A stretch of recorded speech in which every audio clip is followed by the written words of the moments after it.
स्वागत है दोस्तों आप सभी का फिर से एक नई वीडियो में। दोस्तों आज का ये वीडियो दोस्तों जेक बोर्ड के दोस्तों क्लास 11 के सभी विद्यार्थी के लिए बहुत ही ज्यादा मोस्ट इंपोर्टेंट वीडियो रहने वाला है, ठीक है। क्योंकि दोस्तों आज की इस वीडियो में हम लोग जो है क्लास 11 का, ठीक है, इकोनॉमिक्स यानी कि दोस्तों अर्थशास्त्र का वीकली टेस्ट क्वेश्चन आज की इस वीडियो में सॉल्व करने वाले हैं। इसलिए दोस्तों आप वीडियो को शुरू से लेकर अंत तक देखिएगा। जितना भी दोस्तों को जरूर से जरूर शेयर कीजिएगा। चैनल पर दोस्तों पहली बार आए सब्सक्राइब करने के साथ साथ बेल नोटिफिकेशन को भी ऑल पे प्रेस कर लीजिएगा, ठीक है। और बोर्ड एग्जाम 2024 का दोस्तों तैयारी होना स्टार्ट हो चुका है, इसलिए चैनल पर सब्सक्राइब करने के साथ साथ बेल नोटिफिकेशन को ऑल पे प्रेस कीजिएगा ताकि बोर्ड एग्जाम 2024 में दोस्तों हम लोग तहलका मचा सके, ठीक है। आज की इस वीडियो को दोस्तों अंत तक देखिए। आज की इस वीडियो में क्लास 11 इकोनॉमिक्स का वीकली टेस्ट क्वेश्चन को सोल्व करने वाला है, जो कि आपका जो है 10 एमसीक्यू प्रश्न है, ठीक है, और आपका जो है 6 सब्जेक्टिव प्रश्न है। तो सारा का सारा प्रश्न आज की इस वीडियो में सोल्व करेंगे। वीडियो को अंत तक जरूर से जरूर देखिएगा। तो देखिए दोस्तों आपका जो पहला प्रश्न है, पहला प्रश्न दोस्तों आपका सेक्शन ए का रहने वाला है, जो कि इसमें ऑब्जेक्टिव सारा का सारा रहेगा, एमसीक्यू क्वेश्चन रहेगा, ठीक है। और यहाँ पर दोस्तों ये टोटल 20 नंबर का रहने वाला है। और एक और बात है दोस्तों, जो है कि सभी विद्यार्थी बहुत ही कंफ्यूज में है कि सर एग्जाम पैटर्न जो हमारा 2024 का जो एग्जाम पैटर्न है वो कैसा रहेगा, ऑब्जेक्टिव रहेगा कि सब्जेक्टिव रहेगा कि दोनों रहेगा, ठीक है। तो क्लास 11 का दोस्तों अगर एग्जाम पैटर्न के बारे में आप अधिक से अधिक जानकारी जानना चाहते हैं, ठीक है, तो आपको डिस्क्रिप्शन बॉक्स में दोस्तों आपका जो है लिंक मिलेगा किस चीज का, तो वेबसाइट का, ठीक है। एक वेबसाइट का लिंक मिलेगा, उस पर आप दोस्तों क्लिक कर लीजिएगा ताकि दोस्तों, ठीक है, वेबसाइट के लिंक पे क्लिक कीजिएगा ताकि आप जो है अधिक से अधिक जानकारी प्राप्त कर सके एग्जाम पैटर्न कैसा रहेगा। ऐसे दोस्तों हम आपको बताएं कि आपका जो एग्जाम है ओएमआर शीट पर होगा, यानी कि फुल आपका एमसीक्यू रहेगा, ठीक है, इसमें सब्जेक्टिव नहीं रहेगा।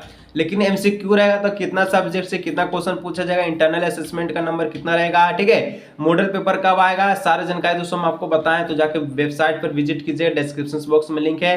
नहीं तो दोस्तों आप गूगल पे सर्च कर लीजिएगा, ठीक है, क्या सर्च कर लीजिएगा, झार KHABAR, ठीक है, झार खबर, ठीक है, ये बी है 24 सर्च कीजिए, ठीक है, वेबसाइट आएगा, उस पर आप क्लिक करके जानकारी जान सकते हैं। चलिए तो आज के इस वीडियो को शुरू करते हैं। पहला प्रश्न दोस्तों कहता है विश्व व्यापार संगठन की स्थापना का वर्ष है। तो विश्व व्यापार संगठन का स्थापना कौन से वर्ष में हुआ था, तो ये दोस्तों आपको पता है 1995 में। हम लोग 10 में बहुत पढ़े हैं, ठीक है, कि विश्व व्यापार संगठन का स्थापना 1995 में, 1995 में, ठीक है। चलिए WTO जिसको कहते हैं। दूसरा प्रश्न कहता है दोस्तों वैश्वीकरण का संबंध है। तो वैश्वीकरण का संबंध किससे है, तो जो वैश्वीकरण दोस्तों इसका जो संबंध है अर्थव्यवस्था के खुलेपन से, ठीक है, क्या है, खुलेपन, ऑप्शन नंबर बी हो जाएगा। चलिए 3 नंबर दोस्तों कहता है विश्व को एक बाजार के रूप में मानने का अर्थ है।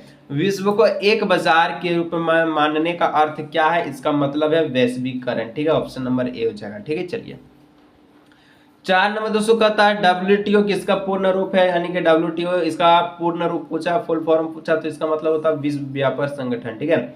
WTO का मतलब क्या होता है, विश्व व्यापार संगठन। चलिए नेक्स्ट बढ़ते हैं दोस्तों 5 नंबर कहता है भारत में आर्थिक सुधारों का प्रारंभ किया गया, ठीक है। आर्थिक सुधार यानी कि आर्थिक नीति का प्रारंभ कब किया गया, तो हम आपको बताए थे 1991 में, 1991 में, ठीक है, ऑप्शन नंबर बी हो जाएगा। भारत में आर्थिक सुधार का जो प्रारंभ है 1991 ईस्वी में किया गया। चलिए 6 नंबर दोस्तों कहता है नई आर्थिक नीति 1991 को कहा जाता है।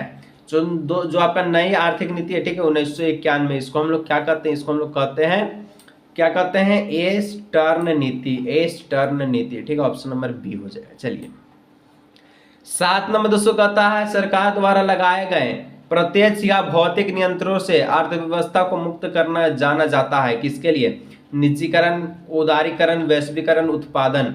तो यहाँ पर ऑप्शन नंबर बी हो जाएगा उदारीकरण, ठीक है। सरकार द्वारा जो भी लगाया गया प्रत्यक्ष होता है या फिर भौतिक नियंत्रण होता है, ठीक है, तो जो भी नियंत्रण या फिर आपका प्रत्यक्ष लगाया जाता है सरकार के द्वारा, ठीक है, गवर्नमेंट के द्वारा, जो कि अर्थव्यवस्था को मुक्त करता है, उसको हम लोग कहते हैं उदारीकरण। चलिए 8 नंबर कहता है नई आर्थिक नीति में किसे सम्मिलित किया गया।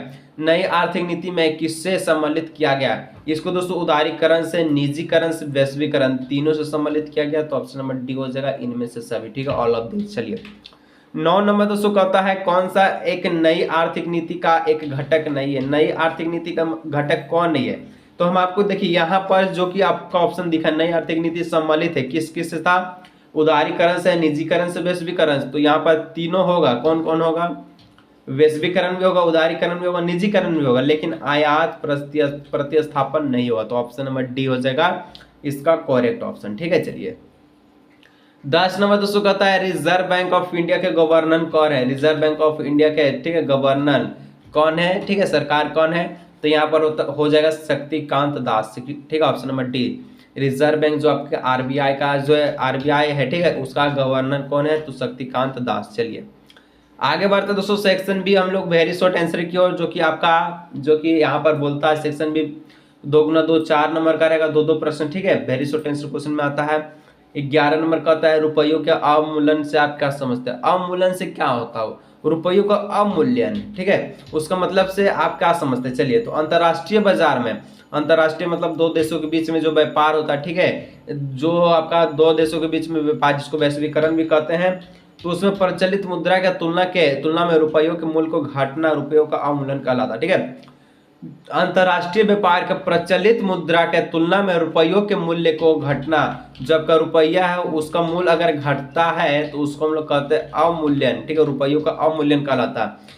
इसका अर्थ होता है कि रुपयों का मूल्य गिर गया तथा विदेशी मुद्रा का मूल्य बढ़ गया, यानी कि जो भारत का जो मुद्रा जिसको हम लोग रुपया कहते हैं, ठीक है, रुपया अगर ये गिरता है तो इसको हम लोग कहते हैं रुपयों का अवमूल्यन, और अंतर्राष्ट्रीय व्यापार में अगर किसी देश का बढ़ता है तो वो जो वहां का बढ़ता है तो रुपया गिर जाता है, इसको हम लोग कहते हैं रुपया अवमूल्यन, ठीक है। चलिए 12 नंबर का था प्रशुल्क क्यों लगाया जाता है, ठीक है, प्रशुल्क, तो यहाँ पर देखिए प्रशुल्क आयातित वस्तुओं पर लगाया गया कर है, जो कि कर को हम लोग क्या कहते हैं, शुल्क कहते हैं।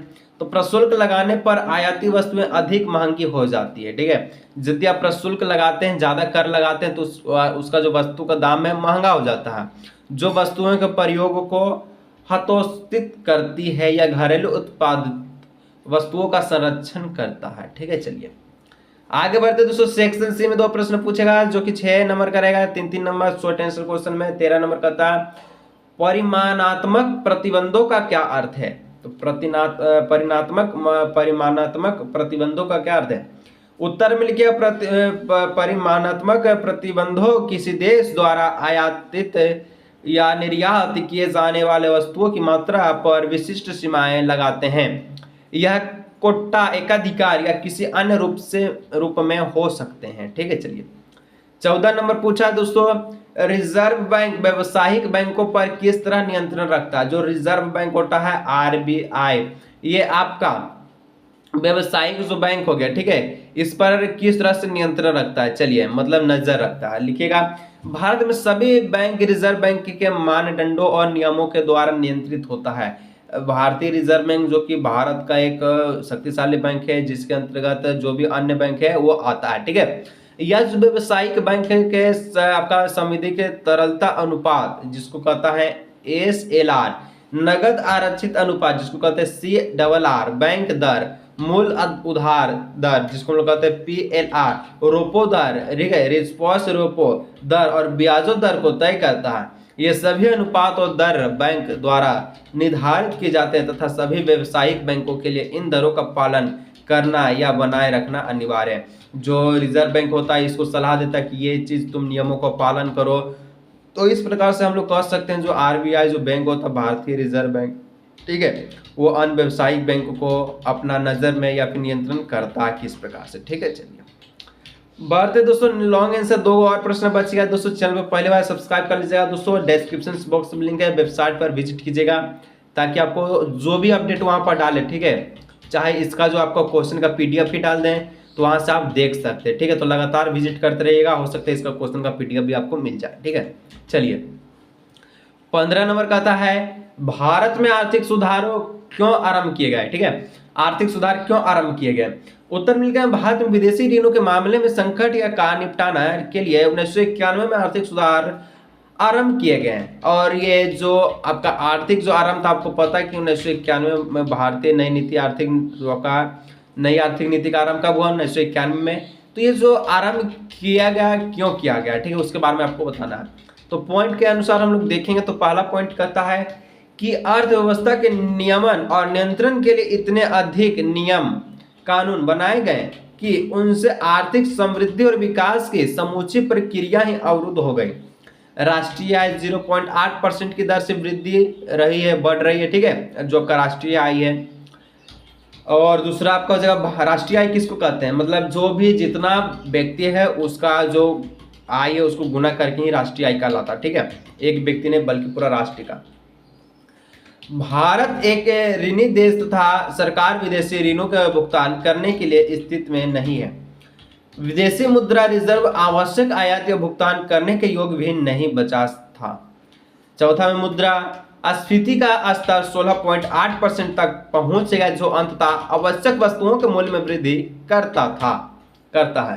पांचवा, भारत ने अंतर्राष्ट्रीय मुद्रा कोष तथा विश्व बैंक से $7 बिलियन का ऋण लिया। दबाव में आकर सरकार को उदारीकरण की नीति अपनानी पड़ी और इस प्रकार से भारत में नई आर्थिक नीति 1991 में आरंभ हुआ, क्योंकि जो भारत ने अंतर्राष्ट्रीय मुद्रा कोष में $7 बिलियन जो ऋण में लिया था, ठीक है, चलिए कर्ज में लिया था। आगे बढ़ते हैं 16 नंबर, कहता विश्व व्यापार संगठन का सदस्य होना क्यों आवश्यक है। तो WTO का सदस्य होना क्यों आवश्यक है कहलाता है। उत्तर में लिखा है किसी देश का विश्व व्यापार संगठन का सदस्य होना निम्न कारणों से आवश्यक है। समझा। तो पहला ऑप्शन में लिखा है कि पहला पॉइंट में विश्व व्यापार संगठन का प्रमुख उद्देश्य सभी देशों को विश्व व्यापार में समान अवसर उपलब्ध कराना। विश्व व्यापार संगठन का श्रेय ऐसे नियम आधारित व्यवस्था की स्थापना है जिसमें कोई देश मनमाने ढंग से व्यापार के मार्ग में बढ़ाए खड़े नहीं कर पाए। तीसरा लिखेगा साथ ही इसका ध्येय सेवाओं के सृजन और व्यापार को प्रोत्साहन भी देना है ताकि विश्व के संसाधनों का इष्टतम स्तर पर प्रयोग हो और पर्यावरण का भी संरक्षण हो। चौथा ने क्या, विश्व व्यापार संगठन सभी सदस्य देशों के प्रशुल्क और अप्रशुल्क अवरोधों को हटाकर तथा अपने बाजारों को सदस्य देशों के लिए खोलकर द्विपक्षीय और बहुपक्षीय व्यापार को बढ़ाने हेतु इनमें वस्तुओं और सेवाओं के साथ साथ विनिमय को भी स्थान देता है। इस प्रकार दोस्तों आज के इस वीडियो में क्लास 11 इकोनॉमिक्स का वीकली टेस्ट का क्वेश्चन को आज के इस वीडियो में सोल्व किया, जो कि बहुत इंपॉर्टेंट था, VVI इंपॉर्टेंट क्वेश्चन, ठीक है। अगर दोस्तों इसका क्वेश्चन चाहते हैं तो नीचे कमेंट कीजिएगा, मैं आपको जो वेबसाइट पर अपलोड कर दूंगा वहां से आप डाउनलोड कर सकते हैं। और दोस्तों वेबसाइट जो है डिस्क्रिप्शन बॉक्स में लिंक है ताकि वहां से आप अधिक से अधिक जानकारी प्राप्त कर सके, ठीक है।